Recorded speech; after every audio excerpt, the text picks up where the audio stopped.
From childhood on, we create out-groups as opposed to our own in-group. We class certain others as underdogs. This can result in prejudice. And this is our step one.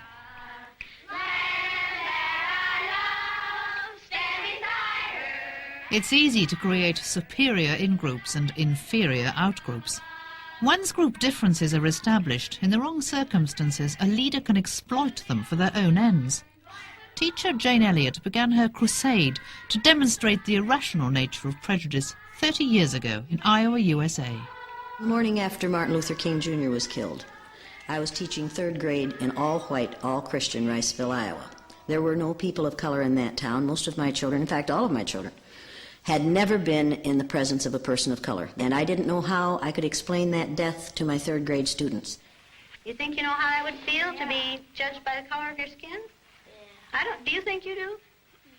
No, I don't think you'd know how that felt unless you had been through it, would you? No. I decided that the next morning I would do what we do in my society. I would pick out a group of people on the basis of a physical characteristic over which they have absolutely no control. It might be interesting to judge people today by the color of their eyes. Would you like to try this? Yeah! Sounds like fun, doesn't it? I mean, the blue-eyed people are the better people in this room. Oh, yes, they are. Blue-eyed people are smarter than brown-eyed people.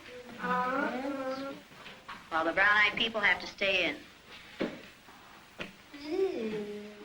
The brown-eyed people do not get to use the drinking fountain. You'll have to use the paper cups. You brown-eyed people are not to play with the blue-eyed people on the playground because you are not as good as blue-eyed people. The reaction from the students was immediate and intense. Brown-eyed people were immediately angry, confused, shocked, saddened, withdrawn, and blue-eyed people were immediately delighted, arrogant, superior, condescending, vicious little third graders, and they had been excellent friends, absolutely fast friends the previous day. What happened, John? Russell called me names and I hit him in the gut. What did he call you? Brown eyes. Well, he did. What's wrong with being called brown eyes? It means that we're stupider. Well, not that. Oh, that's just the same way as other people call black people niggers. I was utterly astounded at how quickly my third graders knew how to play the game. What are you crying about? Sorry. What are you crying about? My feelings were hurt. More than 30 years on, the exercise provokes the same passions, even in Should I feel adults. sorry for her? I don't expect you to. Should I feel sorry for her? We live in a society in which people are allowed to treat those who are different in an ugly way because of their differentness. I cannot shed tears for a young white female in this exercise who knows that this is an exercise, who knows that it's temporary, who knows that she's getting a college credit, 1 hour of credit for being here. What our study shows is a way in which tyrannical leaders can create artificial differences between people and then superimpose on those minimal differences values of inferiority and superiority, dominance and powerlessness. And then we are on the path to tyranny.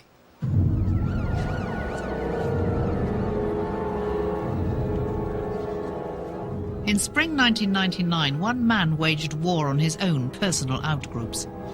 And it happened on our own doorstep. David Copeland bombed black and Asian communities, then targeted the heart of the gay community in London's Soho. There was a bang and there's smoke and there's people just crawling out. The people that are crawling out, they're getting helped, you know, because they can't walk. It's loud, you can hear it a mile away. Just that boom. 3 people died. More than 70 were horribly wounded. Today, the Admiral Duncan pub is fully restored, but other wounds are harder to heal within the gay community. People come in either to target the area because they know it's gay and gay-friendly, or because they're ignorant and they presume they can take their prejudices and their homophobia wherever they are, and especially if they're a little drunk, it'll come out all the more easily. Discrimination doesn't have to be obvious, which is probably better if it's obvious. It can be hidden, that's the worst part.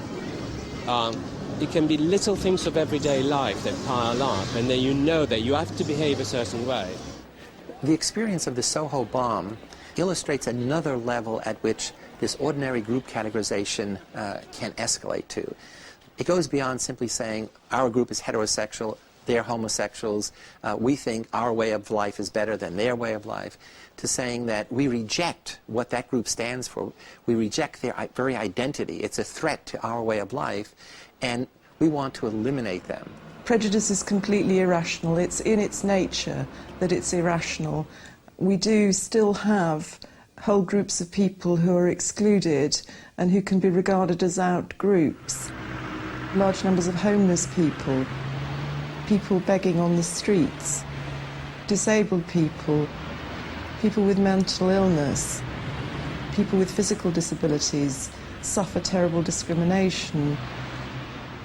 And if in your mind you decide that certain groups of people are excluded from the dignity and respect and humanity that everybody else enjoys, then you don't afford them the same rights as other people. We all harbour prejudices. Unknowingly, we may each be taking the first step to tyranny every day.